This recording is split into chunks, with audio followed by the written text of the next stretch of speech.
નજર જે છે હરિયાણા પર છે અને હરિયાણામાં 49 ભારતીય જનતા પાર્ટી 46 થી આગળ વધી ગઈ છે।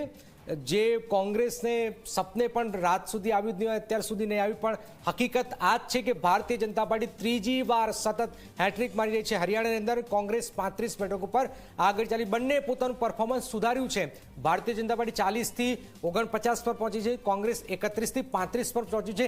જે ઇન્ડિવિડ્યુઅલ હતા એનો ખાત્મો થઈ ગયો છે।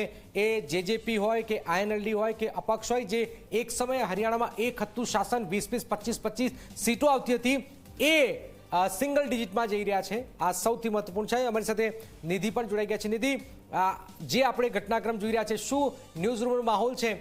10 વાગ્યાનો સમય અલગ હતો, આજે સમય થયો કે લગભગ 12:30 થવા આવ્યો, 12:25ની આસપાસ થવા આવ્યો છે, સમય બદલાઈ ગયો છે અને સમય કોઈ ભાપી નથી શક્યું, એ આજનું આ પરિણામ છે।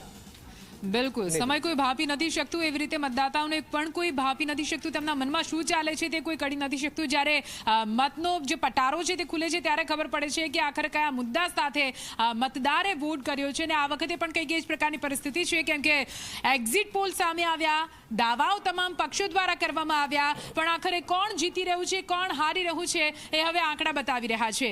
સવારથી અત્યાર સુધી ન્યૂઝ રૂમના માહોલની વાત કરવામાં આવે તો અત્યારે તો એ હાલ છે કે આખરે કોણ કેમ હારી રહ્યું છે, કોણ કેમ જીતી રહ્યું છે, એના વિશ્લેષણ અને ચર્ચાઓ થઈ રહી છે। ક્યાંક તો એ ચર્ચાઓ એટલી ઉગ્ર બની જતી હોય છે કે ઘણા લોકો સામે આવી જતા હોય છે, કેમ કે વિચારધારા છે, દરેક લોકોની પોતાની વિચારધારા હોય અને વિચારધારા સાથે પોતાનો પક્ષ મૂકતા હોય। આપણી સાથે કેટલાક વિશેષજ્ઞો જ કહી શકાય, કેમ કે આ લોકો છે કે જે તમામ જે વિશ્લેષણ છે, જે સંકેતો છે, તે સંકેતો પરથી આગળનું ભવિષ્ય ભાંકી રહ્યા છે કે આખરે કોની સત્તા આવી રહ્યા છે। એવા જ અમારા કમરુભાઈ જોડાઈ ગયા છે, બુલેટિન પ્રોડ્યુસર, મારા સિનિયર એસઆઈ છે, તેમની સાથે વાત કરીશું। કમરુ, જમ્મુ કાશ્મીર અને હરિયાણા શું લાગતું હતું અને અત્યારનું જે આવી રહ્યું છે એ પ્રમાણે શું લાગી રહ્યું છે? જમ્મુ કાશ્મીરના ટ્રેન્ડ પ્રમાણે, વલણ પ્રમાણે શરૂઆતી વલણમાં કોંગ્રેસ આગળ હતું, પણ જે રીતે ભાજપે કમબેક કર્યું છે ને મોદી મેજિક જે ચાલ્યું છે, લોકો મોદીને જ પસંદ કરી રહ્યા છે એવું લાગી રહ્યું છે। કારણ કે રાહુલ ગાંધીના જે વાયદાઓ હતા અને જે ભાજપના જે વાયદાઓ હતા, એવું લાગે છે કે રાહુલ ગાંધીના વાયદાઓ પર ભાજપના વાયદા ઓવરકમ થઈ રહ્યા છે। હા, ભાજપના વાયદાઓ મજબૂત છે। અને બીજું, હરિયાણાની રાજનીતિમાં ખેતી જે કિસાનની વાર્તાઓ થઈ રહી છે, ખેલાડીઓની જે વાર્તા થઈ રહી છે, અને જે યુવાઓની જે વાર્તા થઈ રહી છે, અને સૈનિકોની જે વાર્તા, આ ત્રણ વર્ગ, ખેતી સાથે જોડાયેલો, સૈનિક સાથે જોડાયેલો અને ખેલાડીઓ સાથે જોડાયેલો વર્ગ, એ સૌથી મોટો વર્ગ છે હરિયાણામાં એવું કહેવાય છે કે જાટો સૌથી વધારે છે, 22%થી વધારે હરિયાણામાં જાટો છે। અત્યારે જાટો જે છે એ આઈએનએલડી અને કોંગ્રેસના વિભાજિત થઈ ગયા એવું લાગે છે, એમના મતો માં ભાગલા પડી ગયા છે એવું લાગે છે। અને જે ભાજપના જે વાયદાઓ હતા એની સામે કોંગ્રેસના વાયદાઓનું અત્યારે સુરસુર્યું નીકળી ગયું છે, એવું સ્પષ્ટપણે લાગે છે। કારણ કે ભાજપે જે વાયદાઓ કર્યા હતા, દરેક ઘરે દરેક બાલિકાને સ્કૂટી આપવાની જે જાહેરાત કરી હતી, એ સૌથી મોટો વાયદો હતો, એ ક્યાં ને ક્યાંક કામ કરી રહ્યું છે। પછી જે ખેડૂતોનું જે આંદોલન હતું, જે એમએસપીની ગેરંટીને લઈને 3 કાયદાઓ લાયા હતા, એનો કોંગ્રેસે ફાયદો ઉઠાવવાનો પ્રયાસ કર્યો, પણ એટલો ફાયદો અહીંયા દેખાઈ નથી રહ્યો। પ્લસ કે જે સૈનિકો માટે જે યોજનાઓ લાયા હતા, અગ્નિવીર યોજના, એમાં પણ ભાજપે એવું કીધું છે કે ભાઈ અમે અગ્નિવીરોને સરકારી નોકરી આપીશું, કારણ કે હરિયાણામાં સૌથી વધારે સેનામાં લોકો જાય છે, ત્યાંના યુવાનો। પ્લસ ખેલાડીઓ માટે જે ઓલિમ્પિક, હરિયાણામાં સૌથી વધારે ઓલિમ્પિકમાં જનારાઓ ખેલાડીઓ સૌથી વધારે છે, એટલે ત્યાં ઓલિમ્પિક નર્સરી બનાવવાનું પણ એ લોકોએ ભાજપે વાયદો કર્યો છે। એ ક્યાંક ને ક્યાંક એટલે ખેતી, ખેલાડી અને સૈનિક, એ પરિબળ ત્યાં લાગુ પડી ગયું છે, એટલે એ ભાજપના જે વાયદાઓ છે એ મજબૂતીથી ત્યાં કોંગ્રેસને પછાડી રહ્યા છે। અને રાહુલ ગાંધી ક્યાંક ને ક્યાંક ત્યાં જે કહી રહ્યા હતા, જલેબીની વાતો પણ ત્યાં ઉડી રહી હતી, અને અત્યારે રિઝલ્ટ પણ જલેબી જેવું ગોળ ગોળ જ દેખાઈ રહ્યું છે।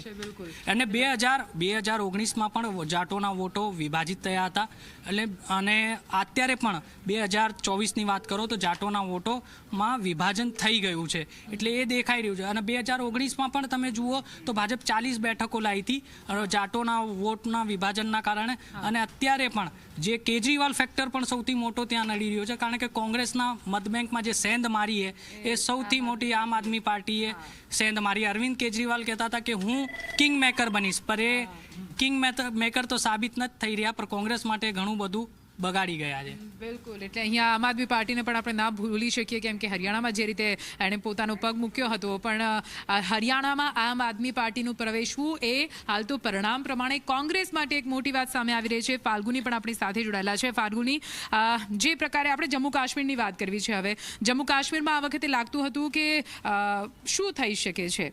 ગઠબંધન કોંગ્રેસ અને એનસીનું, આ તરફ ભારતીય જનતા પાર્ટી, જે અલગ અલગ ફેક્ટર્સ હતા એ ફેક્ટરોમાં જમ્મુ કાશ્મીરની જનતા ક્યાં જઈ રહી છે, શું લાગે છે આપને?